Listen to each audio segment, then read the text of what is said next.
Hello, everybody, and welcome back to the Somm TV podcast. My name is Jason Wise. Thank you for joining us today. I hope everyone's having a great new year. I hope it's treating you very well. And those of you who are practicing dry January, I hope it's doing something good. I hope your skin looks better, you're getting better sleep, or whatever it is it's supposed to do. I hope it's doing well for you. I am doing a damp January. I'm joined today by Claire Copey, who is also doing you doing dry January, Claire? I'm doing dry. I went damp last year, but I'm going full dry this year. Okay. All right. Yep. Well, good. More power to you. Look, we'll continue to check in on your progress and make sure you're doing okay. Yeah. There, Thanks. Well, I just want to say today's podcast, we have a real one for you here, folks. We are going to discuss wine scandals, some real wild, mostly in winemaking, but some real wild scandals that have hit the wine industry over the last, one of them's quite old, but the last mostly, 40, 50 years that have really changed a lot of the laws in wine and changed the way wine's allowed to be made. And so before we do that, I want to say today's podcast is brought to you by Napa Valley Vintners.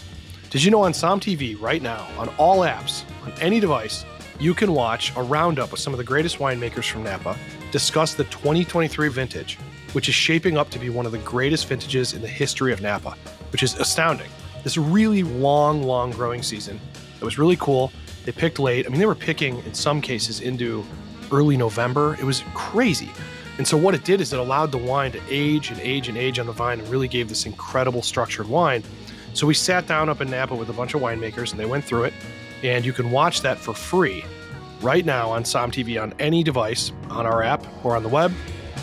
So Claire, let's talk wine scandals. You and I have been talking for a little bit about a high-level pod about some of the more, scandalous things that have happened in the wine industry. And yes. I have a couple. You have a couple. Yeah. And honestly, they're not just entertaining. As I said in the open, they are the bedrock of kind of some of the laws of why wine has to be made the way it has to be made, especially in the European Union. But some of these scandals are, Americans might look at it and go, this is a scandal. Others are incredible, dangerous even, people could die from them. So what, so why don't I start with one that I'm not sure if listeners are familiar with. This is crazy. I heard about this probably 10 or 12 years ago when I first started really getting serious about the history of wine. And this happened in 1985.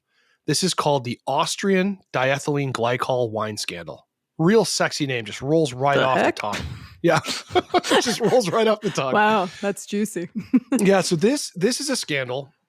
If anybody's had Austrian wine has come a very long way in the last 30, 40, 50 years. Now it is among some of the great wines of the world, but there was a point where if you mentioned Austrian wine, a lot of that was bulk wine. Not all of it, and I'm not trying to demean the whole country, but a lot of it was bulk wine.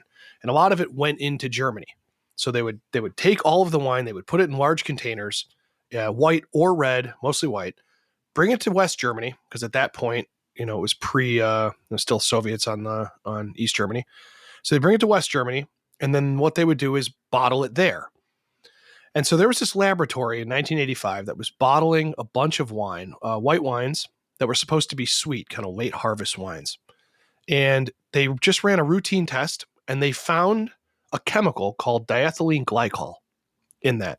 And does that chemical mean anything to you? It does not. I mean, gly suggests sugar of some glycol, kind to me. Not the kind of sugar you would like to have in your wine. So this is one of the components in a lot of antifreeze. Oh, and shit. So they found antifreeze effectively, or one of the components of antifreeze in white wines that, these are wines that are sold mostly before they're even harvested. This is giant bulk grocery store wine. And so this was going to the consumers, and who knows how long had been going to the consumers. So this laboratory in West Germany, they alert the Austrians that they had found this. And there was this kind of bit of a cover-up that started to happen. And it's not every producer. I want to be very clear. This was only a small number of producers. They were able to trace this to a small number of producers. And so this giant scandal erupts, and the Germans and the Europeans, there was no European Union then, but the Europeans really wanted to understand why and how did this get in. And the answer is quite simple. They weren't able to ripen these wines as far as they wanted, and they didn't have a fungus called noble rot that often attacks the grapes and makes them sweeter.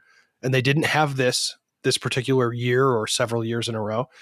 And so a proprietor at one winery and several other wineries working together started adding diethylene glycol That's to crazy. their wines. Yeah. And I mean, is that like cheaper? Is it super cheap to use? super cheap. This super okay, cheap. so that's why. Because there are other ways to chapitalize your wine if you legally can in certain areas, but this is crazy. Super cheap. So it's like not cutting you're- a drug with meth because it's cheap. Yeah, it'd be like cutting a Kind of. drug with something. Yeah, I mean, I don't know about meth, but like, I'm not sure what the equivalent would be in cutting, but cutting it for sure with like Yeah. something dirt cheap to make it seem like you're getting real cocaine in your analogy, and you're really just getting a bunch of talc powder or something. Yeah. I mean, but it's really, really dangerous to drink this stuff. So what it does is this stuff builds up in your liver and your kidneys very quickly, and people die from it all the time. In fact, this is a chemical that kills thousands and thousands of pets, poisons tons of humans in the United States every single year. It's like one of the big poison control centers. And they've started adding to antifreeze, they started adding like bitter agents because this stuff tastes very sweet. You can understand why they would have done this, but it's also like kind of the plot from Fargo. Like these guys are like doing something where you know for a fact you're going to eventually get caught doing this. Yeah. I mean, I would assume there's a lot of money to be made in selling hundreds of thousands of liters of wine. You're probably making good money, but sure, but there's like no longevity in that, right? And then eventually you're just going to completely damage the entire they did brand of Austrian wines. And this took Austria decades to climb out of. And the real sad part about it is not that, well, obviously the danger to humans is the real sad part. And I should state, it was all over the map how much of this chemical was in. There were some bottles where it was like, 4 grams would be inside like a few liters. There'd be a few grams in a liter, and that would you'd have to drink 4 bottles of this wine for you to get to a level where it's dangerous. But others were 40 grams in one bottle, which is like one bottle, you could have like kidney failure and die. Did anyone get hurt? So some people did get sick, and I don't know of anyone who actually died. And I think that they caught this in the very early stages of it. I don't know that a lot of this went out to the public. It's tough because it looks like there's a lot of give and takes in the legal ramifications of sort of how it went back and forth with these producers. But the big thing was, are they going to name who put the diethylene glycol in the wines? And through a bunch of court cases, they did win, and they named these producers. And then, of course, the prison sentence starts coming out, because this isn't just you're duping the consumer. This is consumers could die. So we're going to get to a scandal after this where you're duping a consumer. In this case, this is you could die. And so, or at least be, at least have some kind of liver damage or something just from, look, you're drinking a €4 bottle of wine. You're just expecting to get off work and have a glass of wine. You're not expecting to have like, permanent damage from it. So what this ended up doing was damaging the Austrian wine industry for a very long time. And I think they've done a good job of trying to make people realize that Austrian wine is good. It also helps a lot that high acid wines have come into fashion. And so you don't have to play these shenanigans, and everything doesn't have to be sweet to be enjoyable. And so Austria produces some of the greatest high acid wines in the world. But one of these houses was, found to have done this. I'm gonna mess this up, but it's Firma Gebruder Grill. And so the proprietor, his name was Karl Grill. He was sentenced to 1.5 years in jail in Austria. Wow. And when that happened, he killed himself. And if you can imagine, you're a multi-generational Austrian firm that probably makes more than just wine. You probably make many things. This is your identity.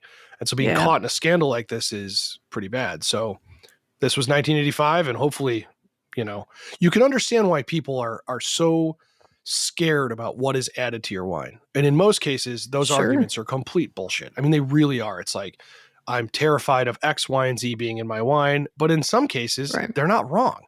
Yeah, I mean, then you have idiots like this that give them a lot of clout. That's scary. I had never heard about that. So Austrian Wines did a good job of pivoting. But like, shit, that's scary. Really quick side tangent, didn't Fireball also get caught putting something like, because I remember there being something like, oh, they're putting antifreeze in Fireball now. Not that I'm a Fireball aficionado, but I think I'm unaware. I mean, I remember when I met you, you were sitting on a curb, you were drinking Fireball. As I do. Yeah, it was an AC/DC concert, I think, outside, and I'll never forget. That sounds awesome. You. No, I'm just. That sounds great. I don't. I'm unaware of this, but if I was to pick something that probably did this, it would be Fireball. Sorry to Fireball. Yeah, that or Jaeger or something. Sorry. And I also did some weird. My Google history is going to be really messed up because I was trying to find what exactly does antifreeze taste like. Meaning like what's the taste profile? I went down this rabbit hole of going, all right, is there a fruit profile at least, or is it just sweet? And you know what I found? This is some not gonna stupid shock kid you. on YouTube that's like chugging it. I found during World War II, Russian tank operators used tons of antifreeze because they fought the war half of the time in the snow and the ice, and their tanks would freeze up.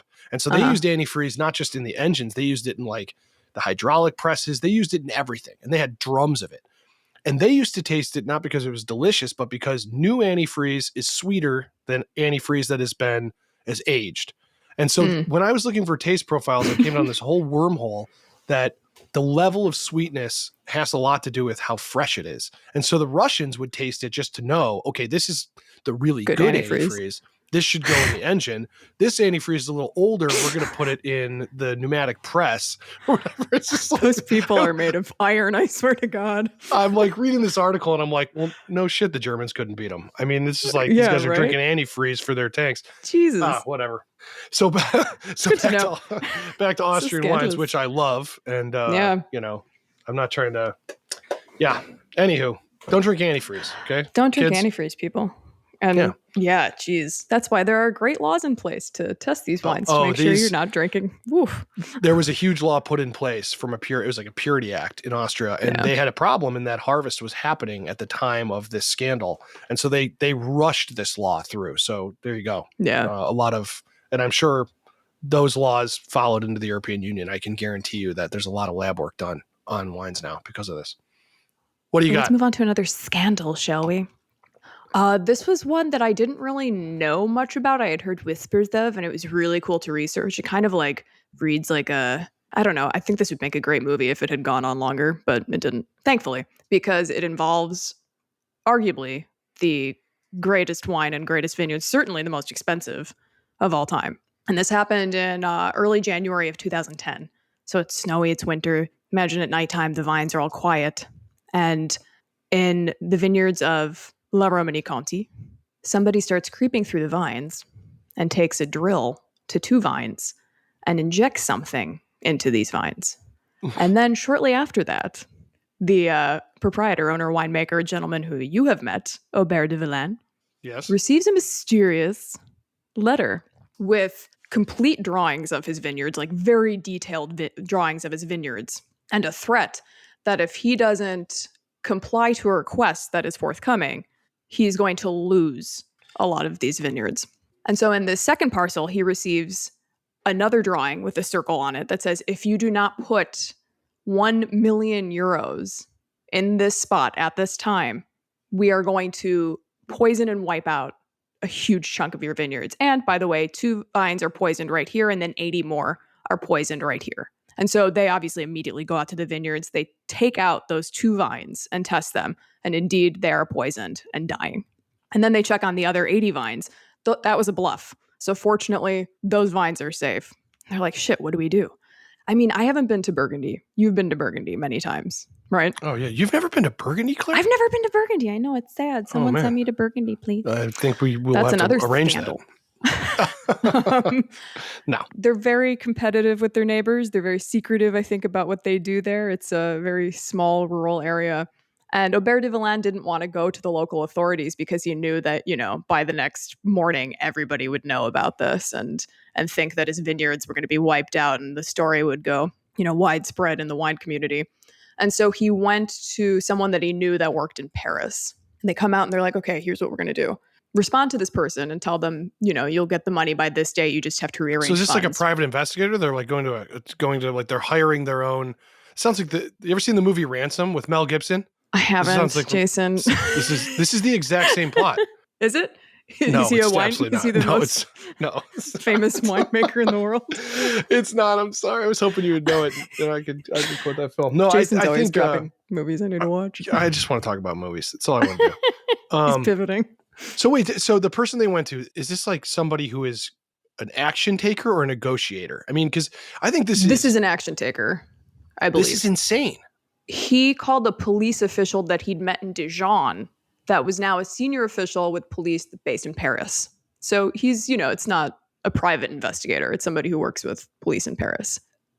They decide that they're going to not drop off the money right away, but they're going to have he's not going to drop it off himself, but they're going to have like an employee drop it off, someone similar, because it's at nighttime. They're like, this will be easy. The person can easily confuse it for Aubert de Villaine. And Aubert had to be like somewhere else for, work, basically. So in the dead of night, they put the package out there and they end up catching the guy. Like this guy, I mean, it's kind of stupid how quickly and easily they tie it up. Like he just kind of like meanders out of the forest, but this guy knew what he was doing. So this gentleman's name is Jacques Salty, and he had built a little cottage in the forest near the vineyards, and he had like shacked up there to wait. He had a bunch of Roundup, which is what he was injecting into the vines to kill them. And he had grown up in Epernay, up in Champagne, and his parents were very small winemakers, so he knew exactly what he was doing. But I find it ridiculous then that he's like, oh, okay, thank you, drop it off at this time. And he just wanders out there and gets it. Like, yeah, you're going to be arrested, dude. Every one of these things is just Jerry Lundegaard from Fargo. I mean, like, Fargo season Fargo 6 reference. Needs to just be this French guy in the woods drilling into vines. It's brilliant though. Like he should have like figured. I just can't believe he whiffed that hard on it. Like shit. I've spent a fair amount of time in Von Romanet at this in these vineyards, and they're not hard. You can walk into them, which is crazy because what do they say? Not like supposed to. Well, but you can. Meaning, like, of course you're not supposed to. I'm just saying. I mean, but you can.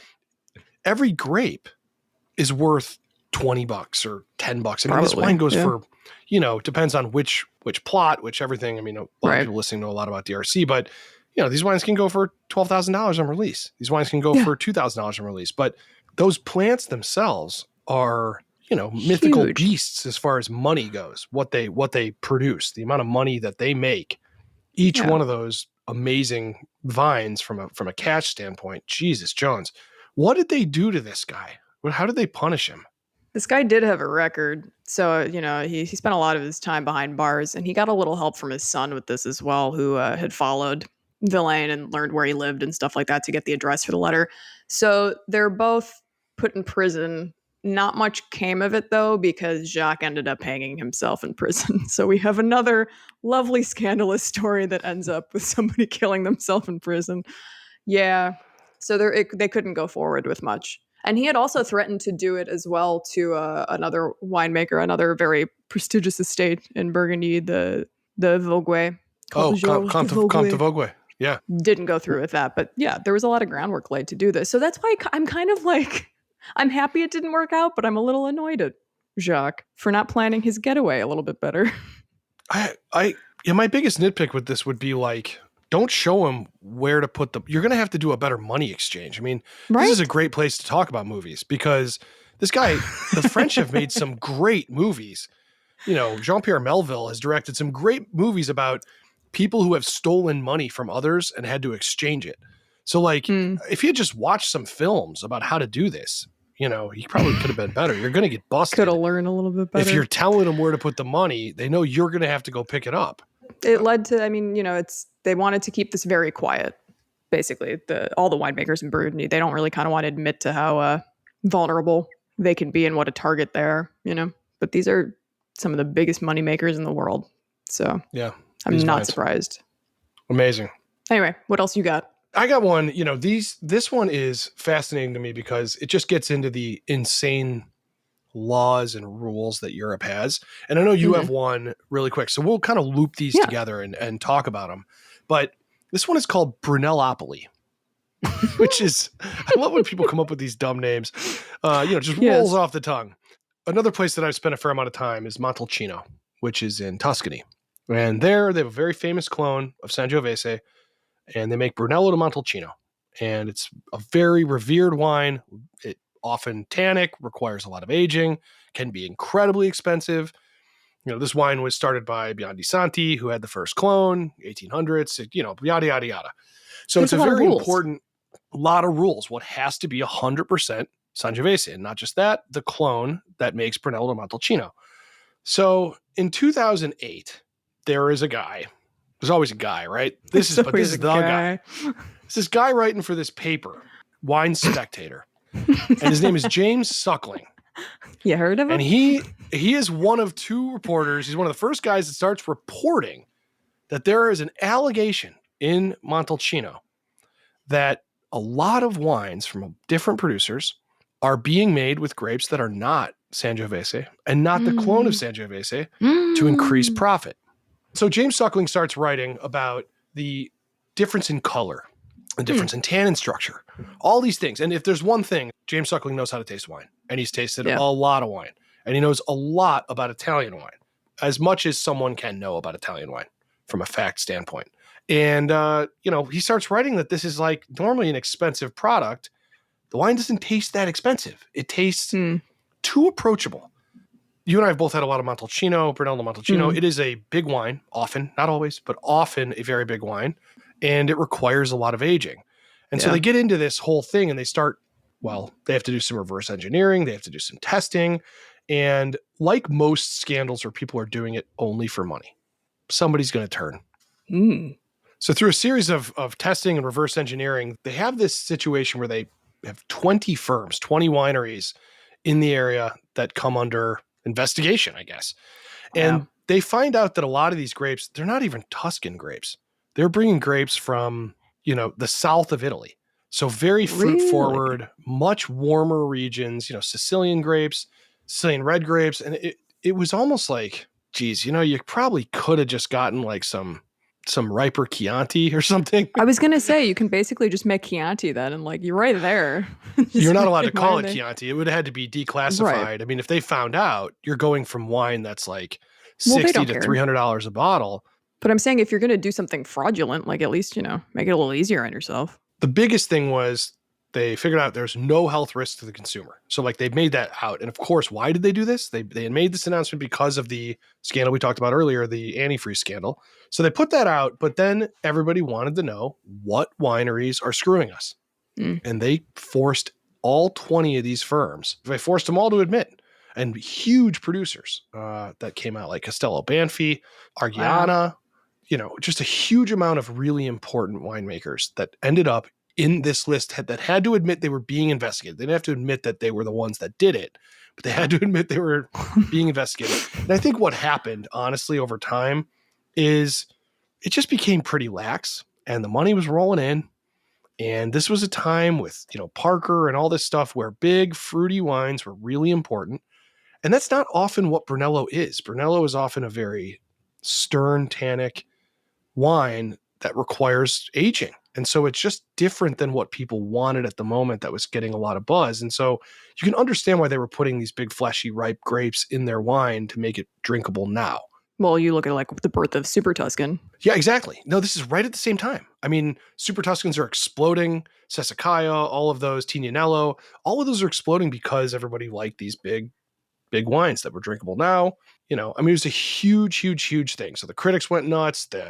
It was just this big mess of a mess. So the Consorzio di Brunello di Montalcino, they didn't do what you expected. They cleaned it up from the inside out, but they also sued newspapers who were like, seriously?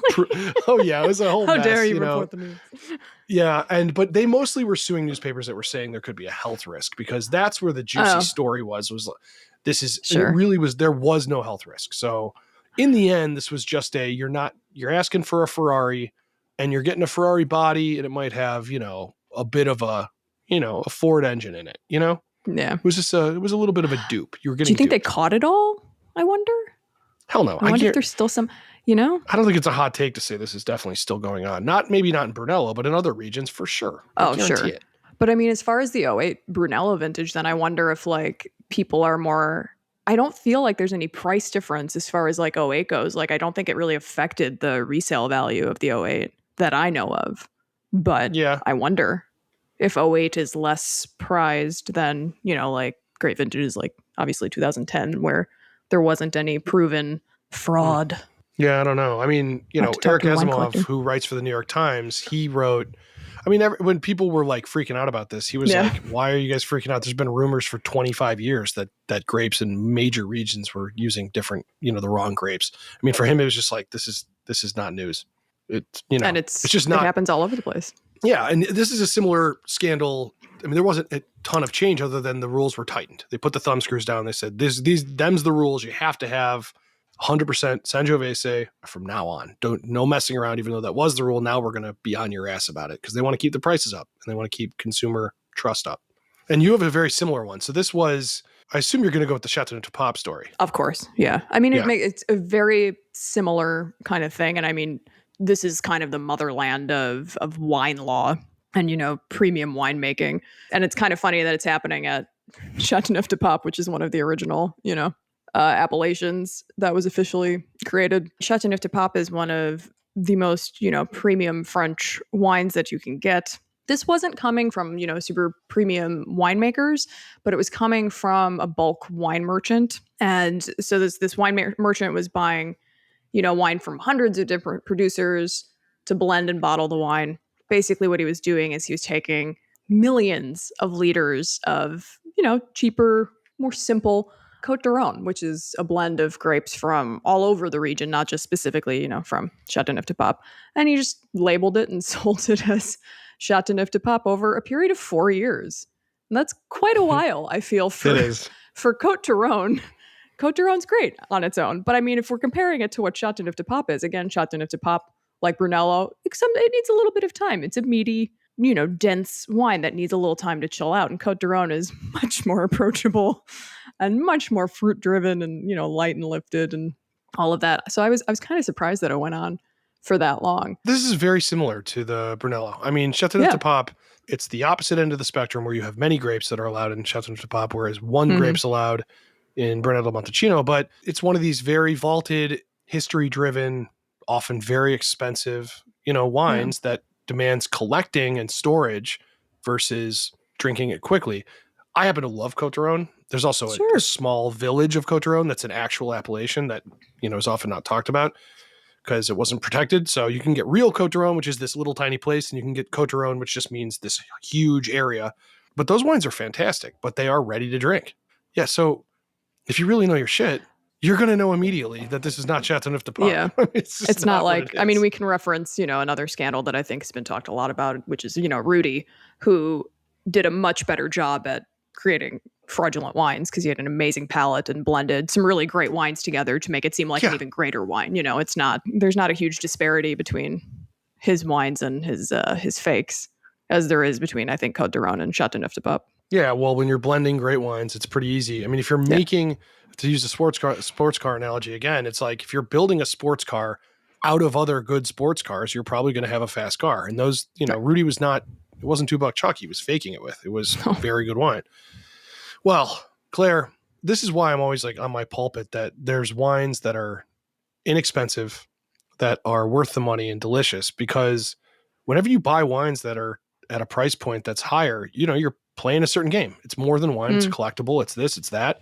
And this kind of stuff falls in. But it goes to show the scandals are not just at the top end, it's at the bottom end too when it comes to bulk wine ending up with poison in it, essentially. I'd love to know from listeners, what other scandals would you guys like us to talk about? I know there are many, many, many. Obviously, we've covered the Court. There's the Jefferson bottles. If you want to learn about those, you can turn to the President's Day podcast that I did in February. There's just, I love this stuff and want to keep talking about it. So message us on Instagram or anywhere else and let us know what you think. And if you love this podcast, please give us a great rating. Anywhere you listen to it, give us a good rating, and that would be really appreciated. And don't forget, go to somtv.com. You can watch great stuff, including the Napa Valley Vintners, discuss the 2023 vintage, which is shaping up to be one of the best vintages in recent memory. So go to somtv.com and sign up and download our apps. You can watch that episode and many other things for free right now, or sign up to watch over 500 hours of original content. I want to thank everybody, and hopefully you have a great new year and spend a lot of it with us here at SOM TV. We'll talk soon.